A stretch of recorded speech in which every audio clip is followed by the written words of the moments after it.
Nos últimos 6.000 anos o rio Eufrates trouxe às regiões da Turquia, Síria, Iraque e Arábia Saudita um sucesso sem precedentes. Ele tem sido a principal fonte de água para a região e com o seu crescimento e fertilidade proporcionou coisas que jamais tinham sido vistas antes. No entanto, coisas estão mudando no rio e com isso surgem questões por todos os lados. Me acompanha nesse vídeo enquanto te mostro mais a fundo os detalhes assustadores sobre as mudanças no rio Eufrates e o que isso pode significar para o futuro da humanidade. Como às margens do Eufrates já existiram várias civilizações no passado. Sendo uma das principais o Império Mesopotâmico localizado bem no meio dos rios Tigre e Eufrates. A região chamada de Crescente Fértil, isso porque a região colhia os melhores benefícios do rio e com isso prosperou. Naquela época o rio com seus 2.780 quilômetros de extensão é oficialmente o mais longo de toda a Ásia, nascendo na Turquia e percorrendo Turquia, Síria e Iraque antes de desembocar no Golfo Pérsico. Com as mudanças ocorridas ao longo do tempo, a bacia do rio foi alterada e seres humanos passaram a se instalar bem próximos ao rio, alterando sua forma natural de fluir em comparação com milhares de anos atrás. A antiga cidade de Babilônia foi uma das primeiras a prosperar às margens do rio Eufrates, tornando-se extremamente poderosa.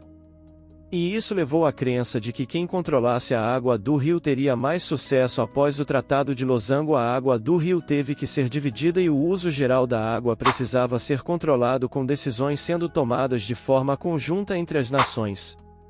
Era importante garantir que a religião não monopolizasse toda a água, deixando outras áreas secas no processo. Portanto, o uso da água foi distribuído de forma racional, algo que as nações precisaram discutir e acordar. Em 1946, Turquia e Iraque chegaram a um acordo.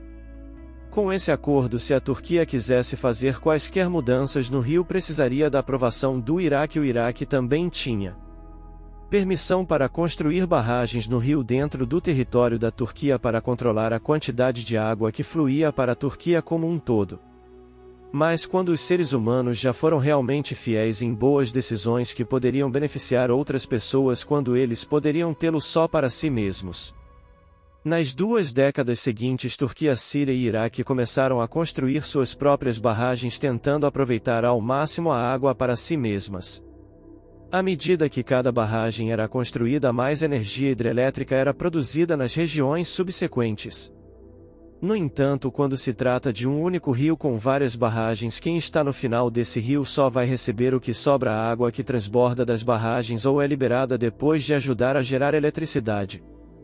Longe da glória total do rio, o volume de água fluindo para as barragens do Iraque diminuiu de uma média constante de 15,3 km3 em 1973 para 9,4 km3 em 1975, o que causou uma grande preocupação. As coisas ficaram tão ruins que o Iraque chegou a ameaçar bombardear a represa de Tabica na Síria, mas a crise foi evitada com a intervenção da Arábia Saudita e da União Soviética, que ajudaram os dois países a chegarem a um acordo.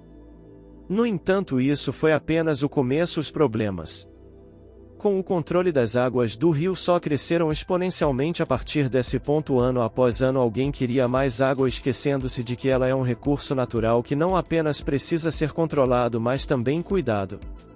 O que acontece quando você tem um recurso tão valioso e tudo o que você faz é tentar tirar o máximo dele? Eventualmente as coisas tomam rumo para pior.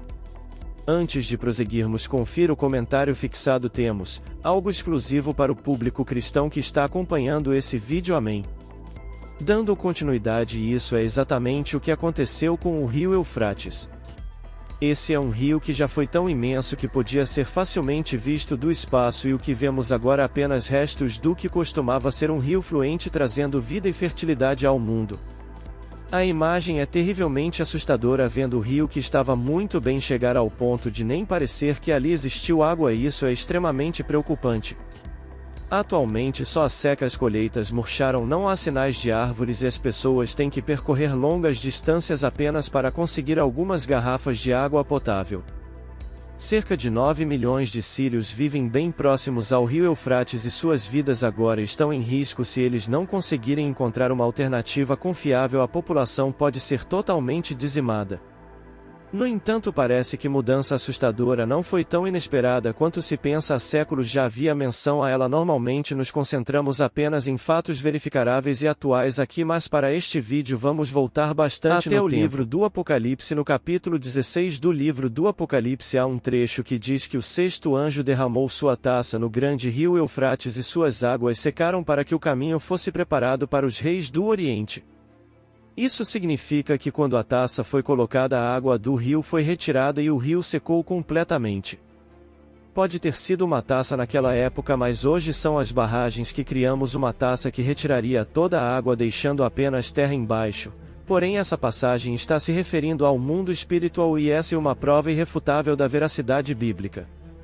No livro do Apocalipse capítulo 9 versículo 14 é dito ao sexto anjo que tinha a trombeta para liberar os 4 anjos que estavam amarrados no grande rio Eufrates. Para que isso acontecesse, o rio não poderia estar lá.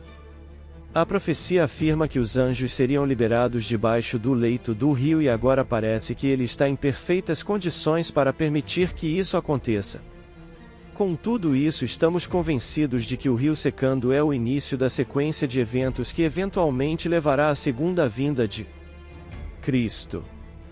O Jardim do Éden é dito estar na mesma área que o rio Eufrates, então faria ainda mais sentido para Cristo conquistar seus inimigos e estabelecer seu reino celestial nessa área específica. Joseph Cabaleta, pastor do Ministério dos Guardiões, realizou recentemente a Conferência dos Guardiões e ele também acredita nisso. Ele advertiu a todos para estarem atentos ao fim do mundo, dizendo que o rio secando é apenas o começo. Em Apocalipse 9 e Ezequiel 38 é mencionado que haverá um grande conflito à medida que o rio Eufrates secar lentamente e agora isso pode estar prestes a se tornar realidade. Todos os países que contribuíram para o problema podem entrar em guerra uns com os outros, porque estão agindo em seus próprios interesses. A menos que o rio seja restaurado à sua antiga glória, a área ao seu redor entrará em colapso. Sempre que algo assim acontece no mundo, levamos muito tempo para agir. Ver algumas das profecias mais aterrorizantes se tornarem realidade é suficiente para acordar a maioria das pessoas. Mas mesmo assim há muito pouco que podemos fazer. A mudança climática ampliou a forma como o rio Eufrates secou. E embora abrir as barragens possa amenizar a situação, não reverterá os efeitos de forma geral. A pergunta que permanece agora é quais outras profecias podem estar se tornando realidade e o que essas mudanças massivas significam para o destino do mundo como um todo. Bem, talvez tenhamos que esperar um pouco mais para descobrir, mas pelo que parece as coisas estão simplesmente tomando um rumo de ruim para pior. E a maneira como as coisas estão progredindo é nada menos que absolutamente aterrorizante. O que você pensa sobre todas essas mudanças assustadoras repentinas no rio Eufrates? Deixe-nos saber nos comentários abaixo e se você gostou deste vídeo, por favor dê um like e se inscreva no nosso canal para mais vídeos como este.